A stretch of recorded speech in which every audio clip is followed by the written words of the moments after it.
Thank yous, first of all, of course, to Samara Hutman and the Los Angeles Museum of the Holocaust for welcoming this exhibition and this program. Second of all, I would very much like to welcome the lenders to the exhibition, who are the members of the Sousa Mendes family, in particular Sebastian, and the Abranches family that lent a lot of artifacts to the exhibition, and also a number of visa recipient families. We have a lender here, Kathleen Rand, who's in the room, and what other lenders do we have in the room? Well, we have a number of lenders from all over the country, but you'll see the family names that are written on the little tags next to the artifacts. So the exhibition in the next room, there are 5 cases. There are 2 large cases and 3 small cases. The 2 large cases, one primarily tells the story of Sousa Mendes himself. The other one primarily tells the story of the refugees and what happened to them. And I'd be delighted to give private tours later of the contents of those cases. So right now it is my privilege to introduce, well, who do I introduce? Wait. Now here I'm all confused. This is where I come back. This is where you come back. All right, I got it. It's a very elaborate courthouse.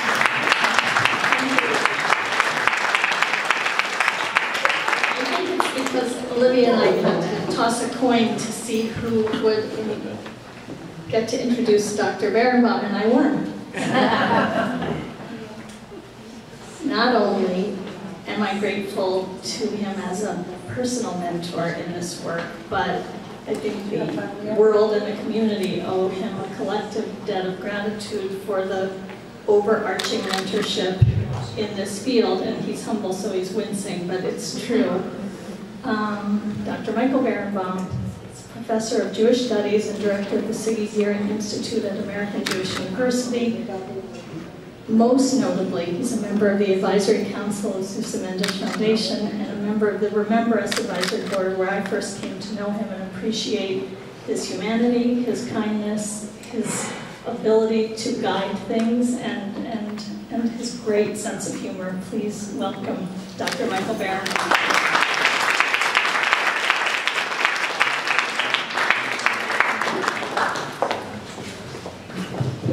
Thank you very much, Sam. Thank you, Olivia.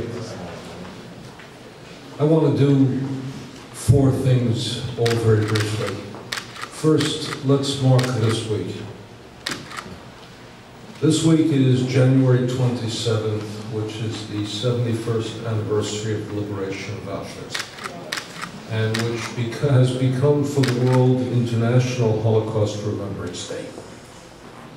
Interestingly enough, the Holocaust didn't end with the liberation of Auschwitz, and even the realization of the Holocaust didn't really take off with the liberation of Auschwitz.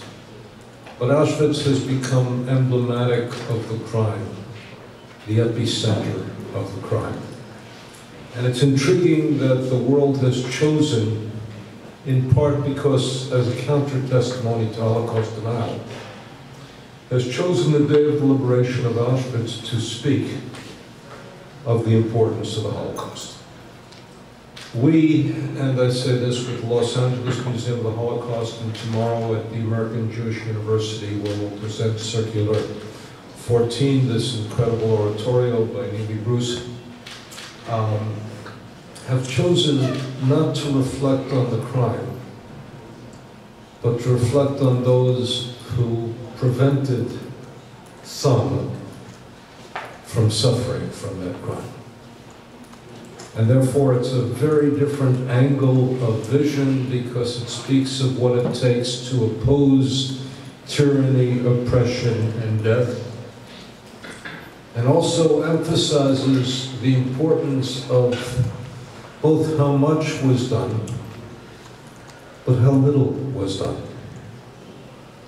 Dorothy Thompson, who was a tremendously influential journalist of that generation, has said, the difference between life and death was a stamp in a passport. And for everyone who got that stamp in a passport, that was the difference between life and death. So little meant so much. Let me talk, you're going to hear a description of what Sousa Mendes did. So let me talk not about what he did, but let me talk about two aspects of his motivation. And I want to focus on one half sentence. He said, I had to be right with God and against man. Now I want you to understand the perversion of our world, where the people who believe that they want to be right with man, or with God, are profoundly and deeply against man, because as they murder, as they destroy, as they kill, they think that's what God demands. And notice how a diplomat becomes a profound theologian when he says, I have to be with God against man, by which he meant that since all human beings are created in the divine image, with divine dignity, essentially opposing tyranny is to enhance the presence of God in our world. Notice the perversion of values today. Notice also the simplicity of values then. And notice what it takes, living with one's integrity, behaving with one's decency. In the words of one of the great moral theologians of a half century ago, becoming a moral man in an anti-moral society. The second statement he used, and this is, again, speaking about an image of what real faith is. He said, if thousands of Jews were suffering because of one Christian, and by that he meant Hitler, then surely one Christian may suffer for so many Jews. Hear that. That is religion at its finest, at its most decent. That is Christianity at the height of its nobility. And therefore, he not only did what he did, but he was prepared to suffer for what he did. And he understood that when you suffer for what you do, but what you do is right, that suffering must be borne, as you said, with grace, with integrity, and that suffering is a privilege to bear. If so many Jews could suffer for one Christian, then one Christian can suffer to save so many Jews. And think of who he saved. He saved many ordinary people, whose descendants, like Michel Gill, went on to do extraordinary things. But he also saved Salvador Dali. Think of the art world without Salvador Dali. He also saved a book that we've all read to our children. He saved the authors of Curious George. And how many of you thought when you read Curious George to your children, or your grandchildren, that you were really reading a work that was saved from the ashes of the Holocaust by a man who used his children, his two sons, his daughter, to put a stamp in a passport. A stamp in a passport. And he was prepared to go against his government, to go against his explicit instructions. And let's think then of the verdict of his contemporaries. Scorn, disgrace, and trial, and the verdict of history. Nobility and a sense of decency, and a symbol of real integrity.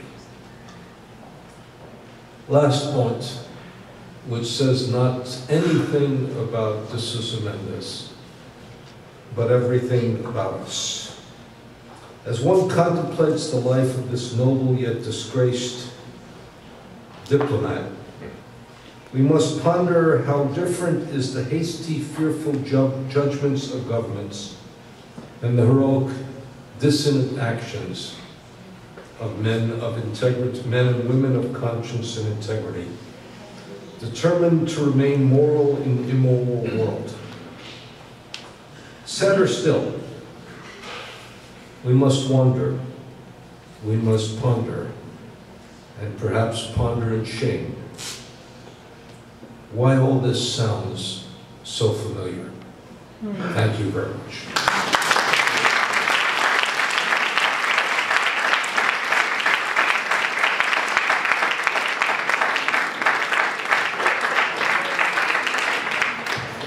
So before I introduce Sebastian Mendes, which is my next task, I wanted to see, well, I guess I wanted the people in this room to stand up who are here, who exist today because of Aristides de Sousa Mendes.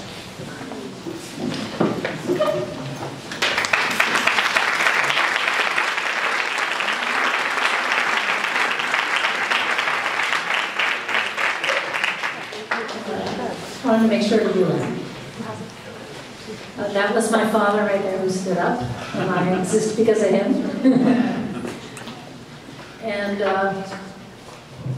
my father has never talked about the story, and sort of won't, which